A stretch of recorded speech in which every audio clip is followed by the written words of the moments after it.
Welcome back to the More Than a Cartoon podcast. I'm your host, Kyle, here with my co-host, Will. And today we are finally sitting down and more of like being forced into doing the second part of Attack on Titan. Okay, we were Listen, talking you about guys- season 2. You Season guys 2. loved it so much, especially on Spotify. Yes. Like this podcast of season 1 for Attack on Titan went so great on Spotify. We got to do the other 3 seasons, right? 100%. And so with this one, season 2, I was just telling Will, there's not going to be as much as what happened with season 3 and season 4, but in my opinion, I think these Easter eggs kind of set everything in motion of what happens for everything. Because, like, season 1, I will tell you that you're probably going to rehear some of the ones I said for the season 1 because I didn't realize they were actually which one. Like, after watching, we went so fast through season 1, 2, 3, 4, but with my wife, I completely forgot. So I made sure to go through this one, made sure we had it detailed and oriented.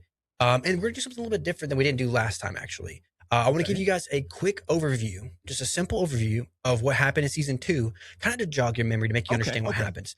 Kind of tie also what it is. And obviously we'll be going through these bullet points and you'll be like, oh, yeah, that's what happened, and make it easier for you. And so if you're listening or watching and you're like, what the heck are they talking about? And you missed like the first part of this series. So basically we're going to do a whole series on Attack on Titan. We're going to do one podcast episode per season, right? Yes. And so each episode will focus one season, and it's kind of going to be like Kyle said, a synopsis, but also going through like all the Easter eggs and all the cool hidden little details, things you should have seen, or things that you might have missed, and just kind of like going through these Easter eggs, because Attack on Titan is full of so much foreshadowing and so many Easter eggs. So this will be the second episode of that series for the Attack on Titan series for season 2.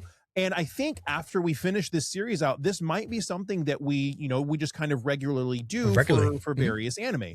Maybe it's just a shorter anime and we only get one episode, or maybe we do something that's a little bit longer that'll get 2 or 3 episodes. But personally, I really do like these deep dive type of episodes.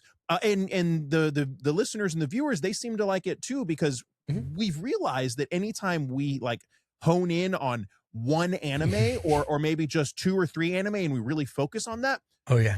Those y'all and less tangents. Yeah. And y'all like that. The views are great on that, and we like doing that. So y'all like it and we like it, and we can just all nerd out together. It sounds great. I think the secret sauce is just finding something that we really want to talk about. Now, I know there's a lot of anime news and stuff we should be getting into, but we're going to say that for later. There's a lot that's gone on recently. There's plenty going on. There's always going to be that. But when we're talking about something we really enjoy, and like I said, when I went through and watched Attack on Titan again, I was like, I got to do a deep dive, because there's so much stuff I missed.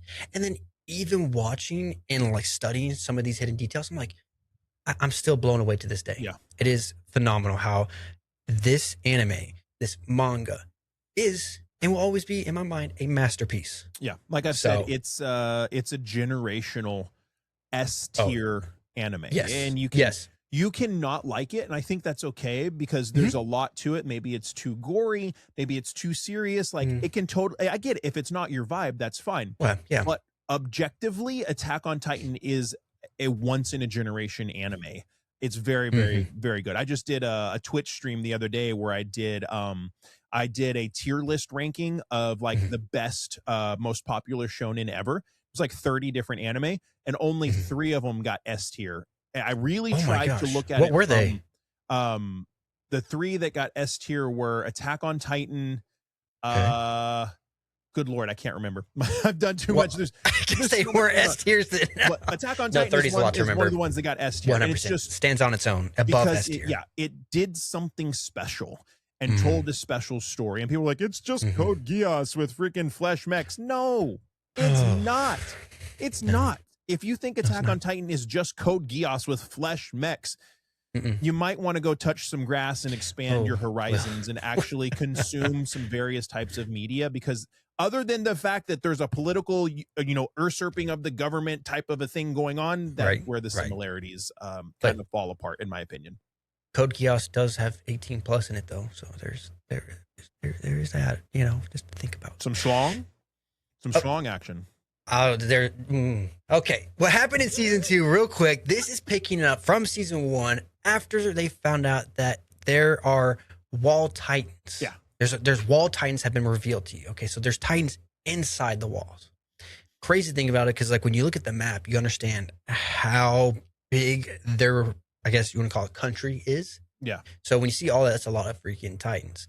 Now, the Titans appear inside wall rows. Okay, regular Titans. They appear inside wall rows out of nowhere. There's no breach, nothing. They go around the wall. They can't find a breach. Makes you wonder, how'd that happen?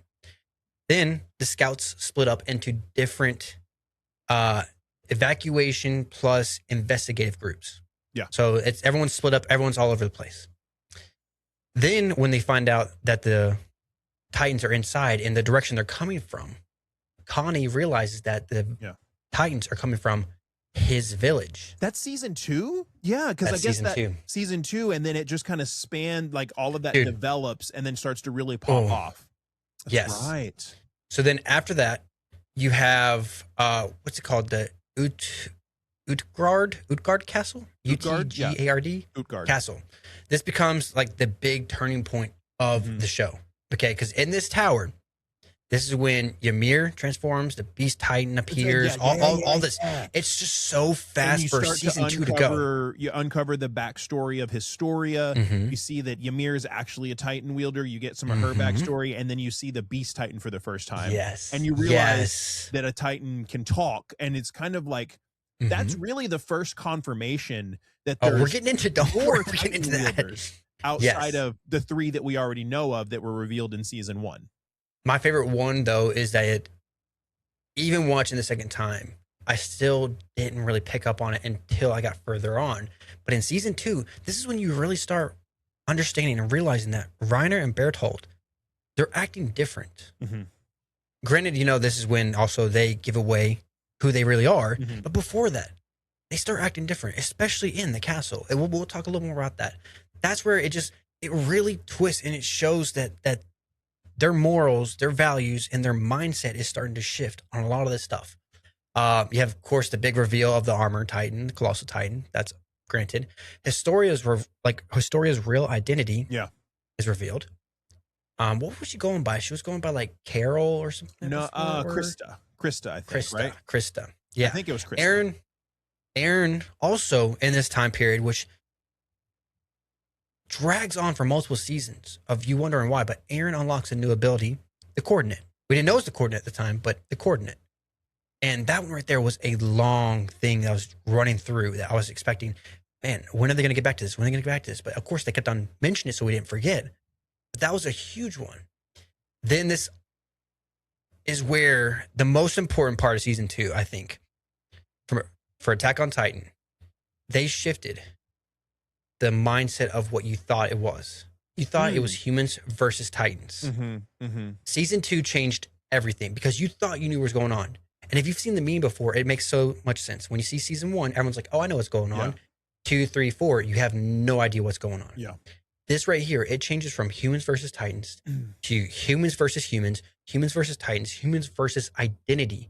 So much is going on that it's too hard to comprehend. And this is why we're doing this episode. This is why we're going through this series, because you need to understand there is so much to unwrap from Attack on Titan. It is beautiful. Beautiful. What's really interesting about, so like you said, with season 1, all of season 1, you're thinking human versus Titans. Season 2, you start to really understand, okay, this isn't human versus Titan. This is human versus some other human force. And you don't really know what it is. You just know, oh, there's humans, there's multiple humans that can turn into Titans. Where are they coming from? They're clearly coming from somewhere else. And how? And why? Why are they here? Why are they trying to do all of this? Why are they murdering all of these people, right? Why are they siding on the monster side that like to eat people, right? Crazy stuff like that. It's wild. And even like kind of makes me that just reminds me of the theory that we came up with last time of why Titans eat people, because that's in the nature of a Titan. To become a Titan wielder is to eat the person that they're inheriting the ability from. Crazy. But yeah, there's so much into it. Season 2 is really good. Such a great point that and like as the seasons go, it really does develop from humans versus Titans to humans versus, okay, there's this other human force, to season 3. It really becomes apparent. It's really humans versus humans. And then season 4, you really see both sides and it's crazy. I've always said Attack on Titan does such a great job of blurring the lines between who's really the bad guy here. Like, Mhm. and I think it's such a great analogy for our world. Right. Everybody in Attack on Titan is operating under the assumption that they're doing the right thing for their people. Right. And that's a lot of what happens in the real world. So crazy. Doing the right thing while also being manipulated too at the same time. Correct. Yeah. Or Everybody's being brainwashed. manipulated by somebody. Yeah, And everybody yeah. thinks they're doing the right thing for their people. Yeah. And it's wild. So with season 2 Easter eggs / hidden details, I try to make these into sections almost, trying to stay in the pattern of what I just told you in that kind of same Sure. timeline, I guess you would say. So I want to go off with the first one called early foreshadowing. This is where you realize that this season is going to take you for a ride. Mhm. Okay, we're going to go back to Reiner and Bertholdt's reaction to Connie. Okay. Specifically, when Connie's talking about where the Titans are coming from. Yeah. Where are they coming from? His village, Mhm. that area. He thinks in his mindset the village is destroyed. Everyone's gone. Everyone's dead. Yeah. But they know that Mm. Zeke exists, and they know Correct. that Zeke has the ability to turn people into Titans.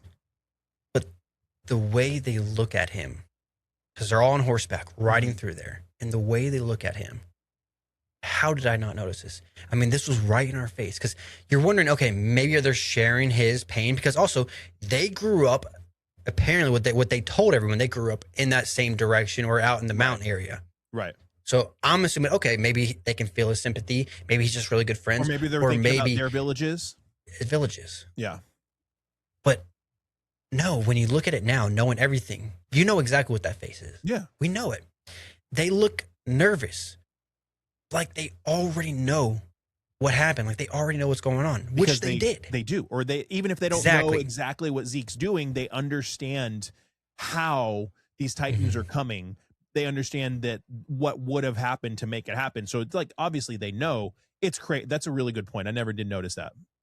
But the biggest part from all of that we didn't notice or didn't take into fact when it happened is that the village wasn't destroyed. Now, you did have some buildings where they were inside that might have been crumbled. Yeah.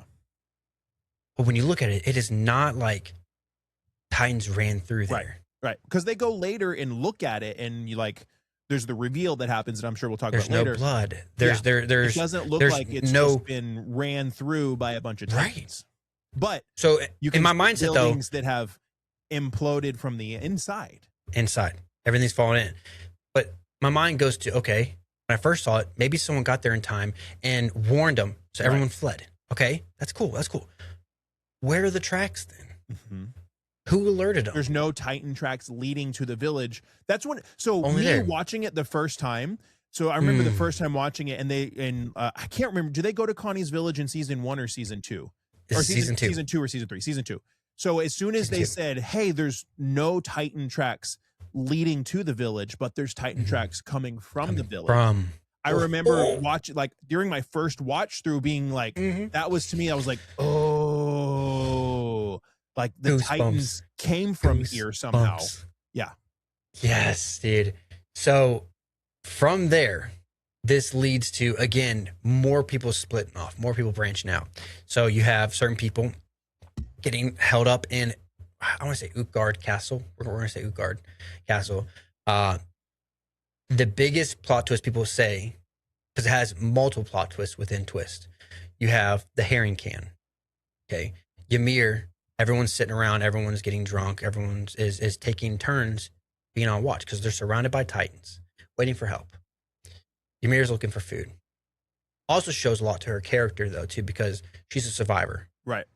She's always going to do what it can to survive. So her looking for extra food, her looking for not only that, for food for her, but also food for Historia. Yeah. And so as she's looking through that, she reads can. She says, "Oh, I hate herring." A language that she should not know. Mm-hmm. Ooh, good point. A language she should not know.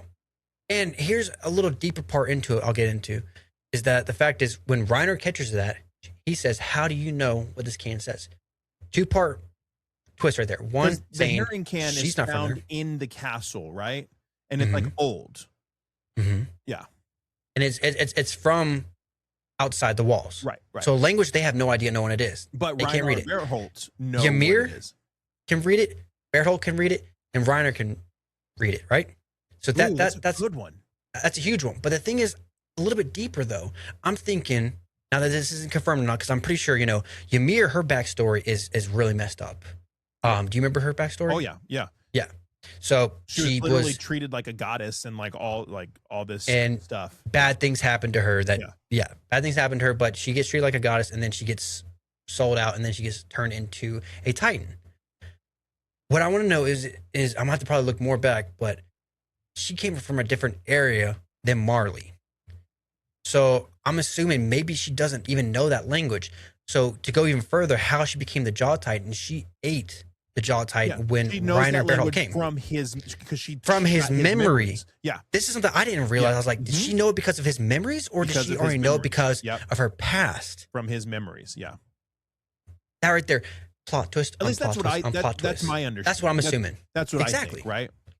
So, first off, right now, I'm sorry. I'm going to get so many goosebumps throughout this, because even think about this. First off, the can says herring on it.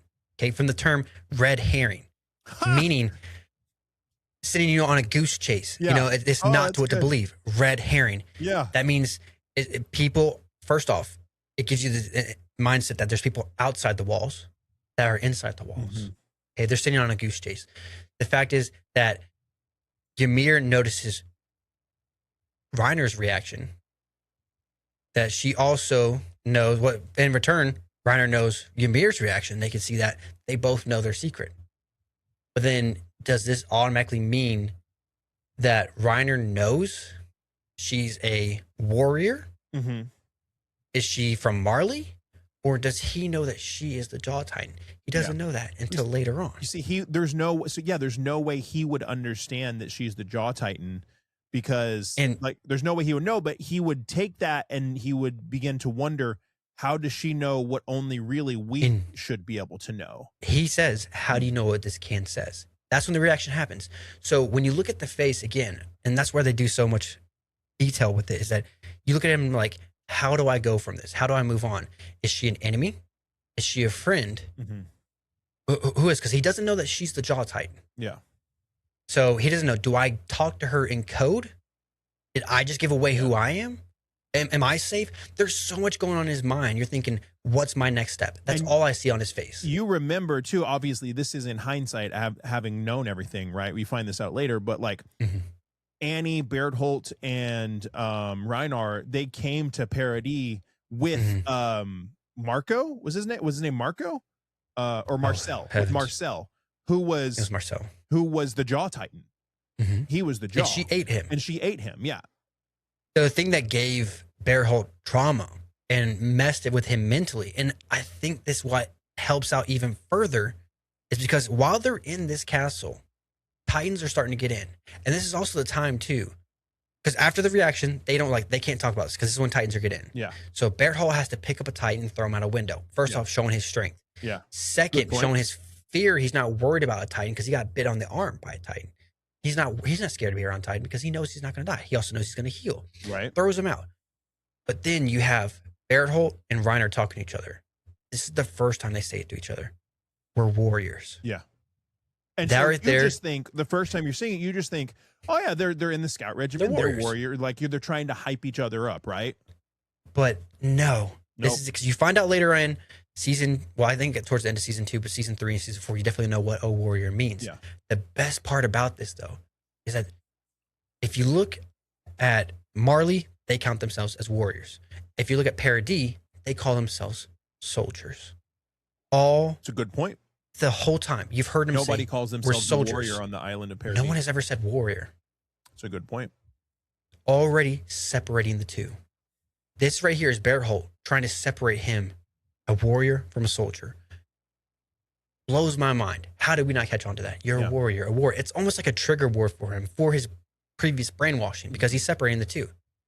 Then what I think is just makes him become unstable, and this is when you start really to catch on, is when he himself is when the tower's being attacked and Ymir has to turn into the Jaw Titan. You can see him breaking, and as she's coming up over, this is also the big hint everyone should know. Probably one of the biggest reveals is that you can see, or most hidden detail, Berthold is ready to bite his hand to transform into a Colossal Titan. But if you look again, the faces say everything. Look at Reiner. Again, you can see him mentally snapping through all this, through this whole time being at the castle. You can see Reiner breaking. Berthold is just trying to survive like he always is. Yeah. That's just normal. But Reiner is slowly breaking over and over, and he continues to break throughout the rest of the season 3, season 4, trying to understand who he really is. It's like the begin of his like mental breakdown that goes through the next 3 seasons, because Reinar really does have like a massive, like, just everything that's happening to him. You can see that his mind starts to slowly break down, culminating in season 4. But especially in season 4, after the time jump, you see he's really got some issues going on. And so that's kind of when you start to see that happening. And what's crazy too is you have to think about Reinar and Berthold. They're what, 16, 17 at this time? 18, 19. Okay, roughly. so let's say 18, 19, right? They came. I think when they're 23 is when they pass away. Yeah, or they came 27. over to parody at like 15 or something, because it was controversial how young they got sent over, right? Very you young. got to think they spent however many years in warrior training. Then they come over. They've lived with these people for 5 years. So as now that they've grown up with these people too. Yeah, so like you got to think, when you're 18 years old, you've spent a third of your life with these people. That's a large chunk of your life. It's got to be like just such emotional turmoil at that young of an age. Yes. Starting to betray these people that you've spent all this time with, but that was the plan all along. It's really messed up. Looking at that, you're understanding how, too, if you want to go a little bit deeper, their lifespan is already shortened as it is because they have these powers. Yeah. They have these abilities. It says later on, you find out that their life, I think they could only make 13 years once you inherit inherit the Titan power. Yeah, 13 years. So potentially 5 of those years, which is almost half your life of living with this ability, you're growing up with these people, becoming friends with, still being a child. So you can betray them. That's tough to think about this. But while all this is going on, keep in mind, you see a new Titan called the Beast Titan, casually just walking by, long-armed, sexy as all get out, just walking through there. The man can talk. Yep. 2 things happen. 1, you see, again, the reaction of Reiner Berthold. You're thinking, wow, they're scared of him because you've never seen a Titan that big before, they know right? who it is. It's like seeing a legend. For them. It's like seeing their plan come to fruition, because again, instant snapping them back to reality. This is what we were here for. Yeah. So all this is coming, rushing to their mindset. Oh, this is what we're supposed to be doing. They're seeing the plan actually happen. But again, so much to dissect just at this castle, because this is when you realize that Titans can talk. Titans or at least can some talk. Can. Aaron can't talk. No.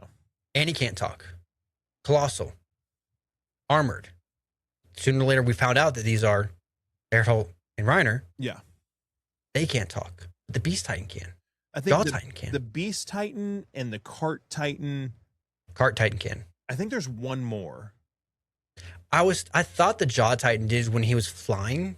I don't know. I don't think he maybe when Galliard takes over the Jaw from, and because between those who are wondering, we're talking about like season 4 right now. So that's a complaint that I do have. But between season 3 and season 4, and Ymir goes off with Historia and all that stuff and on her own thing, and then like she just dies in between the seasons, and then all of a sudden there's a new Jaw because she sacrificed stuff. And that's the thing is, I understand your frustration on that, but we all knew what was going to happen to her. She sacrificed, and of course they bring out to it. She sacrificed herself to keep Historia safe, because she's like, you're not going to take both of us, but I know you're going to keep coming back after her.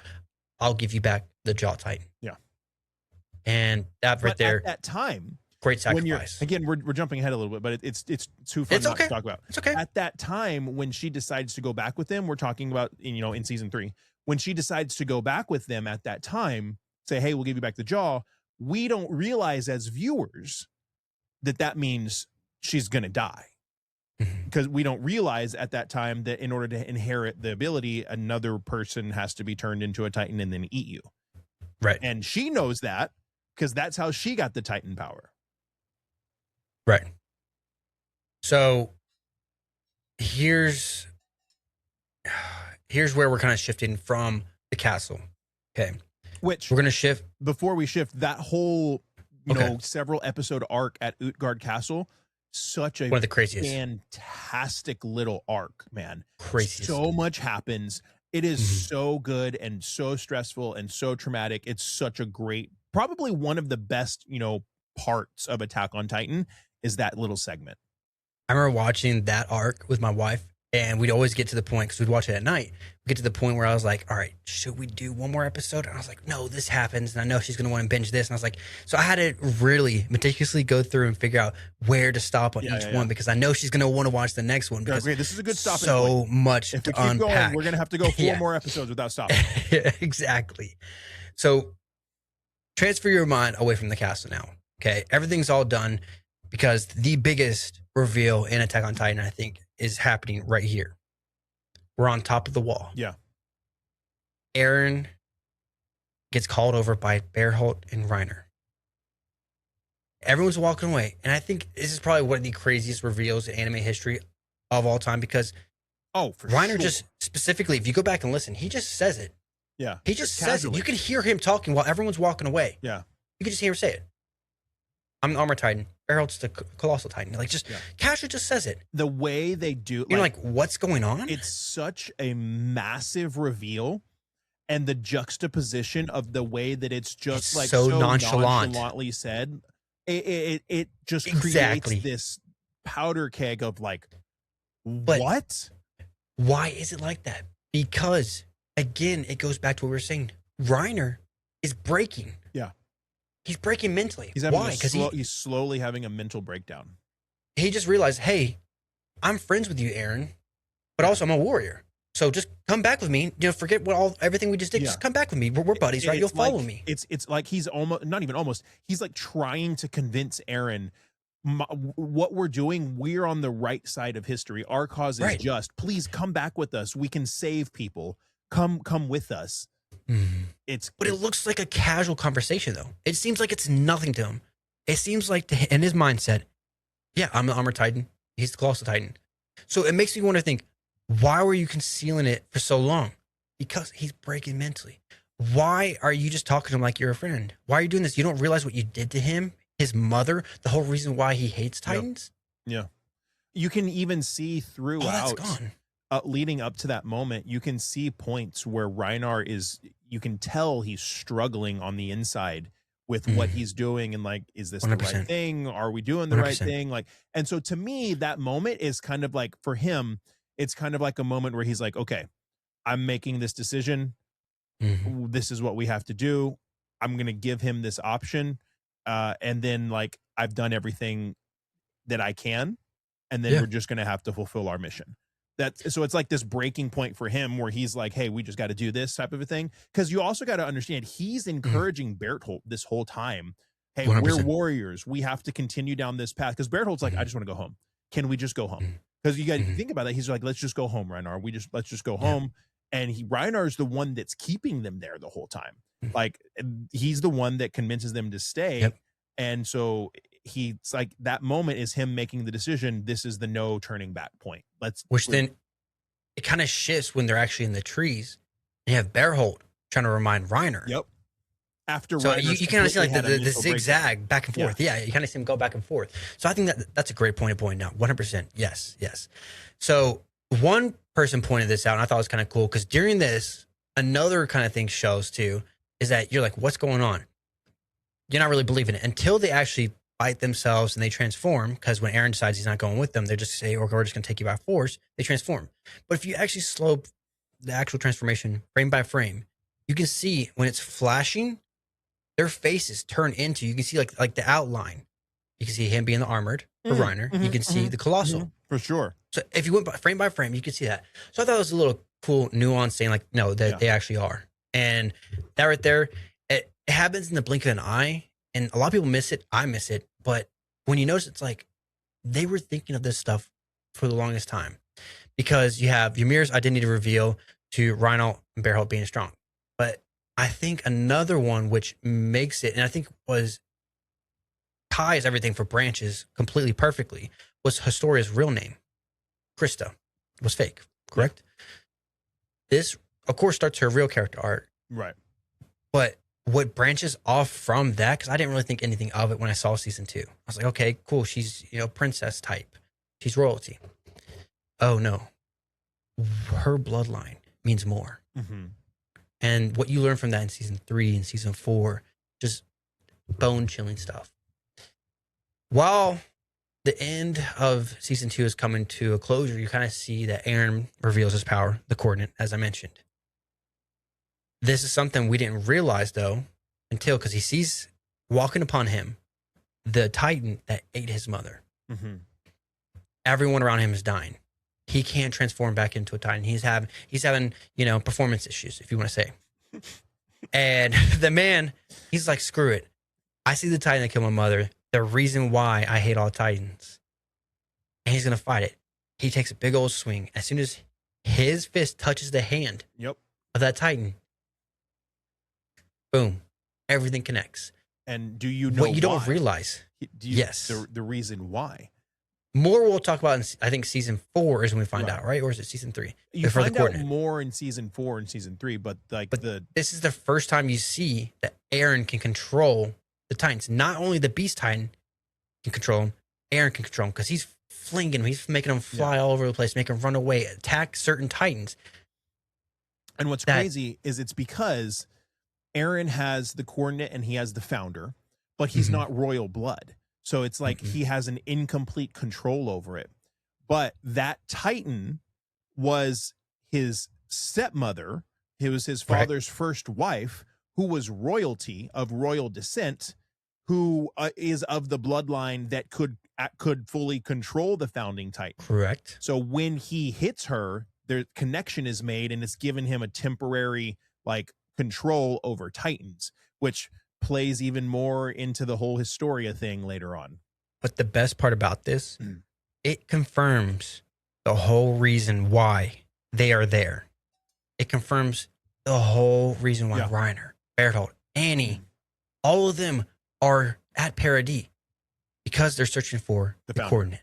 The whole reason why they're there, the power is confirmed through that. And it just blows my mind, because all this is because of Aaron's fault, but not because of his fault at the same time. It makes you wonder, it's insane. All this, if things have changed, if things have done anything, who knows? Now, there's a lot of stuff that happens too when it comes to Ymir Fritz appears. Okay, the way that she's introduced in the story explains something different.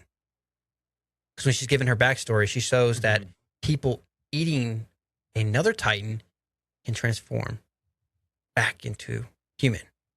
So it means a Titan, you'd have to turn into a full Titan, eat someone with the power, turn back into a human. Right. But also still having the ability to turn back into a Titan. Right. Makes me wonder this, though. When she ate, what would you say, was it Marcel, right? I think she ate the previous Jaw Titan. Marcel or Marco, because there's a Marcel and a Marco, and I can't remember which one it was.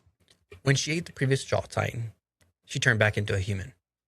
This makes me wonder, though, when or how did she realize she can turn back into a Titan and then back into a human? How did she have control? Because good point. Aaron didn't have control of his time first. It happened when he essentially almost died, right? Right. Because when he's inside the Titan and he's reaching out, you see him coming out, his hands reaching out of the Titan. Yeah. But when he becomes a full Titan, he doesn't have control over his ability. All he knows is he wants to kill Titans. He almost kills Mikasa. Which is so interesting about that point, because he was getting eaten. So whoever that random Titan was like this close to inheriting the attack Titan. Exactly. oh my gosh. That's so true. Which then would have potentially been, it was one of the old guys, I believe. So he would have been one of the rebellious people that turned into a Titan, right? It would have been from It What was it would have called? been 'Cause one of the rebels from Marley, yeah. like one of the prisoners, because that's what they were doing to They turned them parody. into Titans, Yeah. and they were sending them in all that way. So think about this. Okay, I'm gonna break it down to you. I want you to understand this. Okay, Ymir eats the Jaw Titan, turns back into a human. She's like, "Oh my gosh, I'm a human again. Wow, it's been years." Two questions. When did she realize she can turn back into a Titan? Mm-hmm. And then, how did she get inside the wall? Would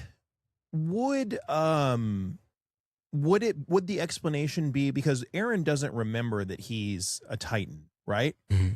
Right. But his father, because his father had taken the Attack Titan and the Founding Titan at that time. Mm-hmm. So his father had the Founding Titan's abilities to erase people's minds, erase people's Mm-hmm. memories. So did he do something? Did Grisha do something to erase Aaron's memory of that moment?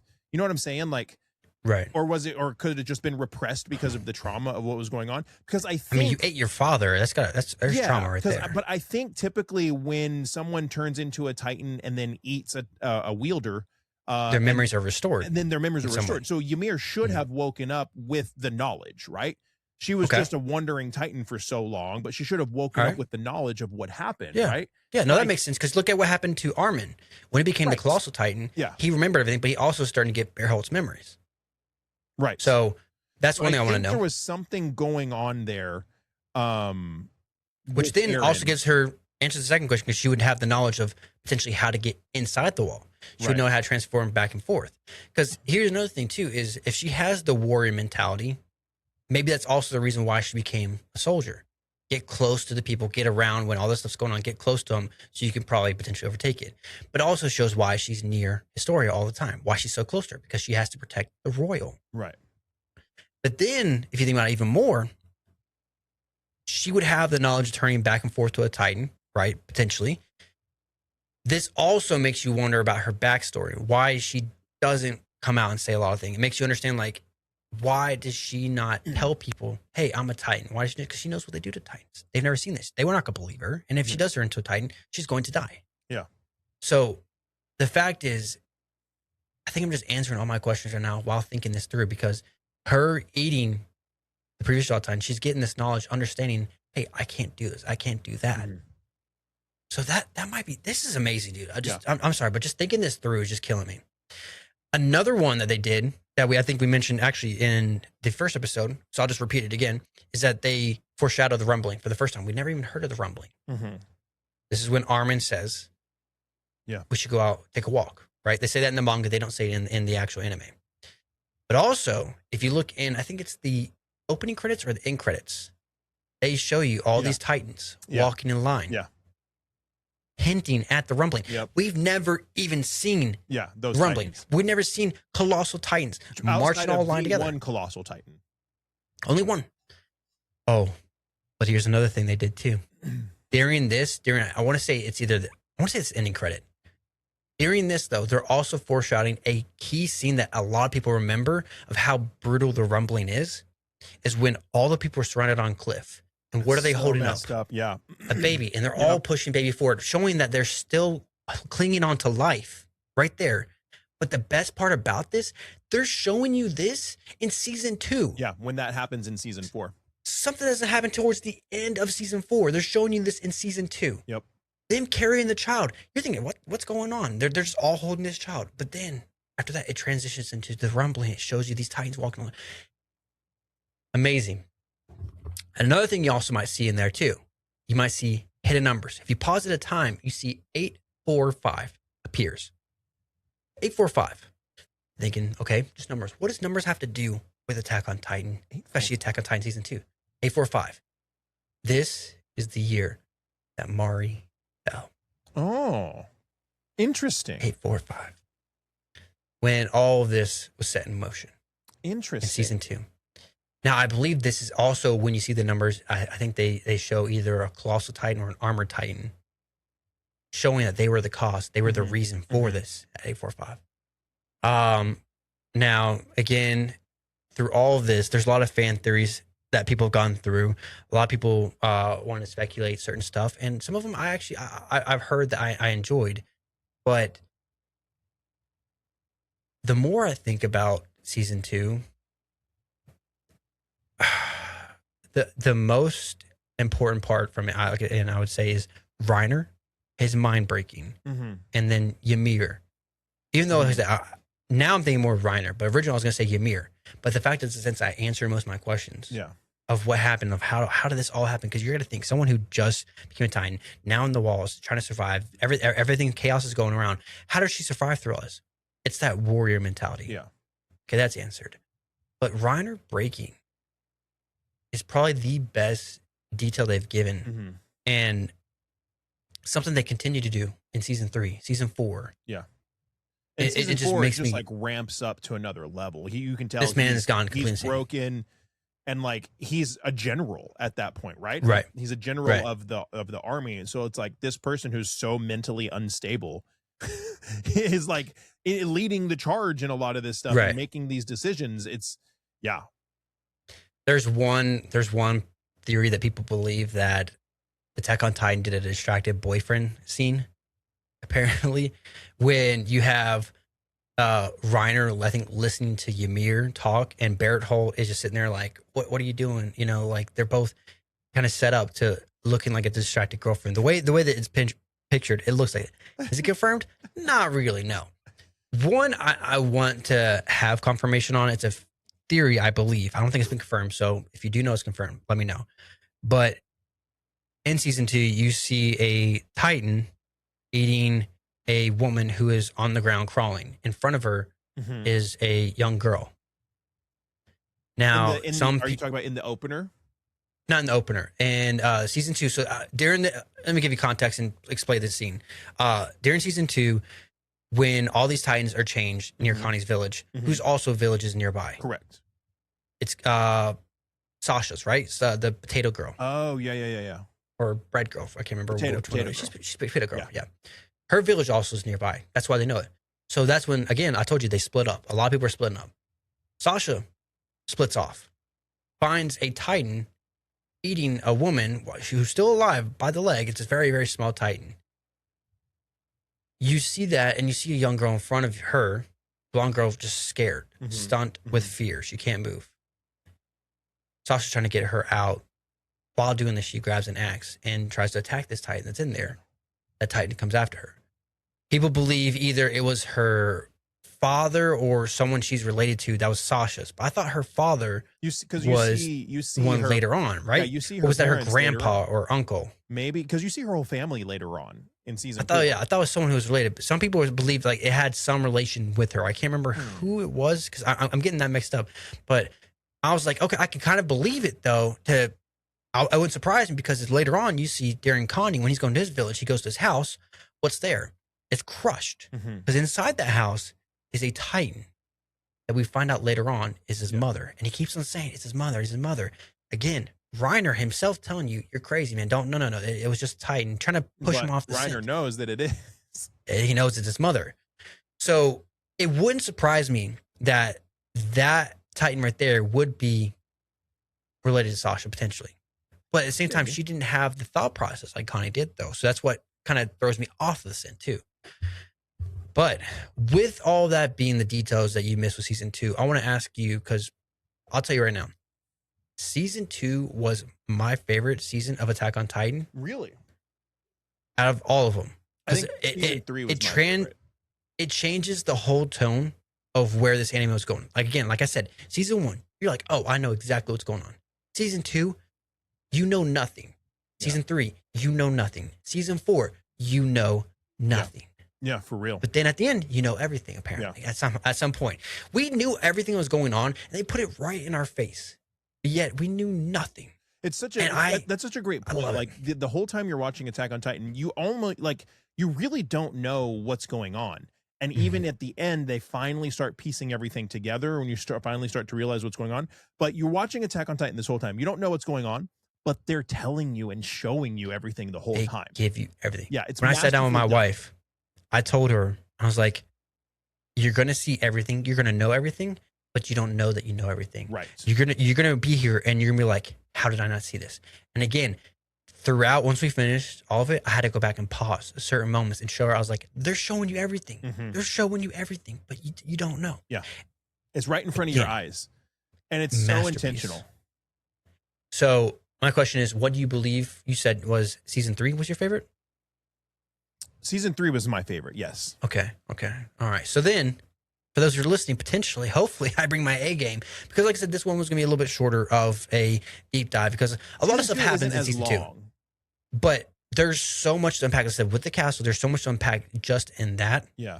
And so many, probably the biggest reveals in anime people claim to be. It's almost like, Luke, I'm your father from Empire Strikes Back. Yeah, I would say it was that impactful of a twist, of a plot twist. It destroyed me. Yeah. When I saw how season 2 was going, because I did not know what to expect, and almost made me a little bit fearful going to season 3, if I'll be honest, because you just don't know. Because it turns everything up on its head, and then you're just like, what is this show? Like, what's happening here? The best phrase you can put it is what Will says all the time: all gas, no brakes. Yeah, 100%. 100%. Even when there's no action happening, there's so much going on. Like, they're dropping information that you're just like, it has your jaw on the floor. Yes. Hopefully you guys learned something from this. Hopefully you guys were able to take something, because again, it does take time to get the stuff ready. It does take time to make sure I actually my facts straight on this, because I want to make sure, because the other one I had was just notes all over the place. I want to make sure I gave you guys kind of almost in order with the timeline. I know we kind of did jump around a little bit, but hopefully, since Will's favorite season 3, I'll make sure to have that one a little more tightened up too. I would also say, I think season 2 is probably the season that has the least amount of like actual hidden Easter eggs in it. Like, there's a lot of subtle hints and nods in season 2. But it's right in your face. Yeah, but you get a lot more Easter eggs in season 3 and other stuff. You can really, this stuff starts to piece together. Fun little fact, since this is an Attack on Titan podcast. I will be at Level Up Expo this weekend, and I am running the interviews, or not running, but I'm hosting interviews at the Netflix broadcast booth. Right. And Matthew Mercer is going to be at Level Up Expo. If you don't know who Matthew Mercer is Levi Ackerman. And you hardly ever see Levi Ackerman. So I will be pulling every string that I can to get Matthew Mercer at the Netflix booth and interviewing Matthew Mercer. Hopefully.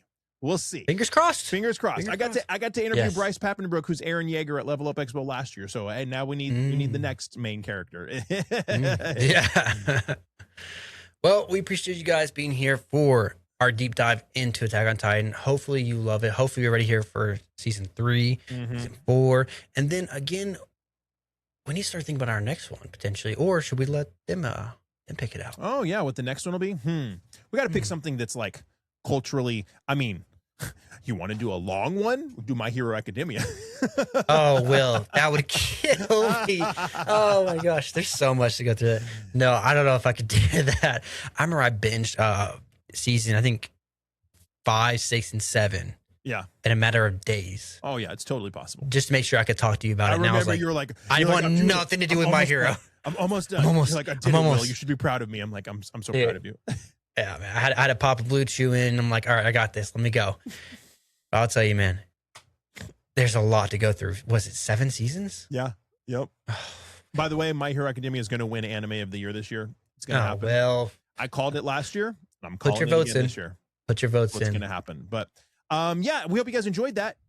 Like we always say, wherever you're watching or listening, if you can comment or subscribe or follow or rate us and leave feedback, whatever you can do, it's all free. And it really, really does help. And yeah, I'm hoping we'll have some exciting stuff coming up for you in the future that I talked to Kyle about earlier, but I won't say anything to you guys because I don't want to put any pressure on him, but he's going to figure it out. Oh my God. Maybe we'll get to do something interesting. Maybe there'll be a very special episode coming up. I don't know. We'll see, but who knows? We'll see. All right. Peace out, y'all.